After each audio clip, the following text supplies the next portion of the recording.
Big news is coming for UK pensioners. Changes rolling out in June 2025 could transform how you receive and manage your state pension. If you thought things would stay the same, think again.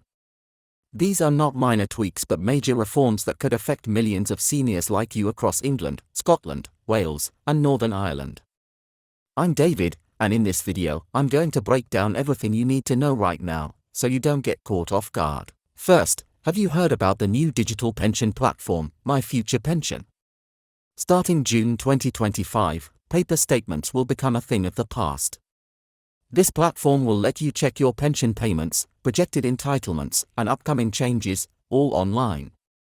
What if you're not tech-savvy? Don't worry, the government is rolling out support services in post offices and community centres, but the shift to digital is inevitable. Will you be ready when paper letters stop coming? How will you keep track of your pension without the usual paperwork? But that's just the start. Another huge change looming is the possibility of the state pension age rising from 66 to 67, and potentially earlier than expected. If you were born between 1961 and 1972, this could delay your pension access by a whole year. What would that mean for your retirement plans? Can you afford to wait longer, or do you need to prepare now? Then, there's the triple lock, the government guarantee that pension payments rise each year by inflation, earnings, or 2.5%. This safeguard is under serious review, with talks about replacing or weakening it. Imagine if your yearly pension increases slowed down or stopped keeping pace with the cost of living. How would that affect your budget? Also, there's a possible change in the national insurance rules that could benefit women and carers, lowering the contribution years needed to qualify for a full pension. Could you be one of the thousands who get a boost? At the same time, pension credits are being synced differently with state pension payments to make finances simpler, but it could change your payment dates. And what about overseas pensioners? If you live abroad, new caps on pension payments might reduce your income, especially if you're in non-reciprocal countries. So many questions. Are you prepared for these changes? Have you checked your national insurance record recently? Is your bank info up to date with the DWP? Are you ready to get online and use My Future Pension? In this video, I'll explain all this and more, step by step, so you can stay ahead of these reforms and protect your financial future. Stay with me, don't miss this vital info that could affect your pension starting June 2025. Hit like, subscribe, and share this video with any pensioners you know who need to hear this. Let's dive in. As we begin, it's crucial to understand that the changes coming in June 2025 are designed by the government to modernize and streamline how pensions work, but they also come with new challenges. Many pensioners might feel uncertain or worried, and that's completely normal. But knowledge is power, and that's why I'm here, to guide you through each shift so you can feel prepared and secure. First off, the introduction of the new digital pension platform, My Future Pension, marks a significant shift in how you will interact with your state pension. For decades, pensioners have relied on paper statements mailed monthly or quarterly, but with this new system, everything will move online. The platform will allow you to access your pension payment history instantly, check what you're entitled to, and be alerted about any changes or updates. I know some of you may be thinking, but I'm not good with computers or smartphones. How will I manage? This is a very common concern, and the Department for Work and Pensions has acknowledged it. They are preparing to provide phone support and in-person help at post offices and community centres to make the transition smoother. Family members and community volunteers can also be great resources if you need help navigating this technology. The key here is not to wait. Starting to get comfortable with these digital tools now will save you frustration and delays later. Now, it's also important to realize that going digital isn't just about convenience. It's about making sure everyone's pension is managed more securely and efficiently. For example, if you spot an error or discrepancy on your account, you can report it instantly online instead of waiting weeks on the phone or through the mail. This can prevent payment delays, which is crucial when you depend on this income to cover everyday expenses.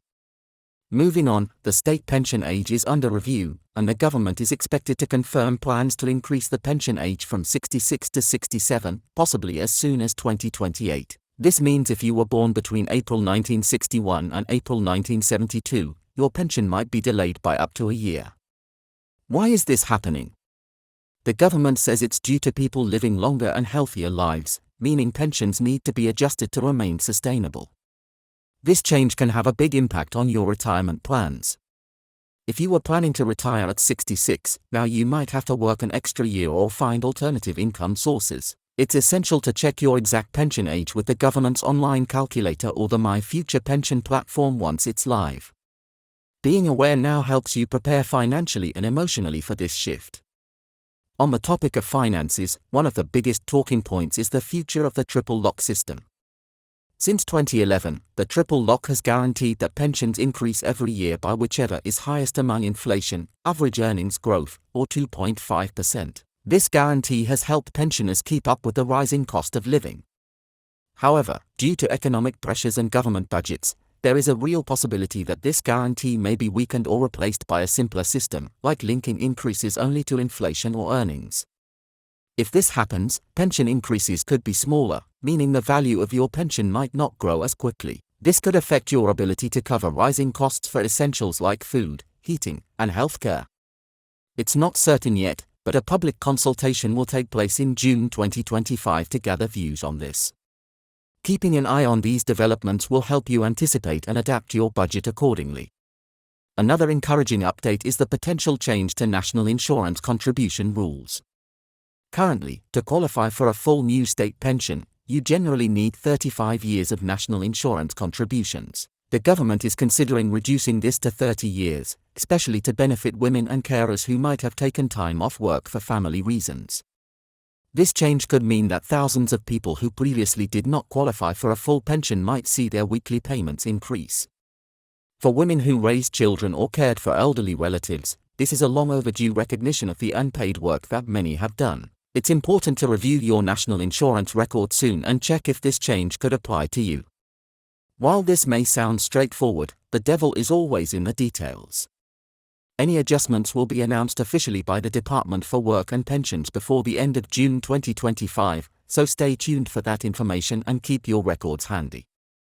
Alongside these, pension credit payments will see adjustments in their payment schedule. Pension credits are a top-up for pensioners on low incomes, designed to bring their income up to a minimum guaranteed level.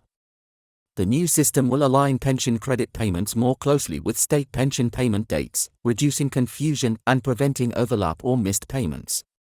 This alignment will simplify budgeting for many pensioners, but it's essential to check your bank statements carefully in the months after June 2025. If you notice changes in payment dates or amounts, don't hesitate to reach out to the pension service for clarification. Staying proactive helps avoid financial surprises. Another important change that might not be on everyone's radar is the new disability verification process for pensioners receiving attendance allowance or disability-related benefits alongside their pension. The government wants to ensure ongoing eligibility with updated medical verification, which could mean more frequent assessments or paperwork. If you currently claim such benefits, it's critical to keep all medical documents organized and respond promptly to any requests from the DWP. Ignoring these could risk losing valuable benefits that add up to over £89 per week, which many pensioners rely on. Finally, for those living overseas, particularly in countries without reciprocal pension agreements, the government is proposing caps or restrictions on state pension payments. This frozen pension policy has already meant that some pensioners abroad do not receive annual increases. The new proposals might limit or cap payments altogether for pensioners in certain countries. This could reduce your pension income by hundreds of pounds annually if you're living abroad or planning to retire outside the UK. It's vital to check if your country has a reciprocal agreement with the UK and consider how these caps might affect your finances. With all these major changes ahead, what should you do today?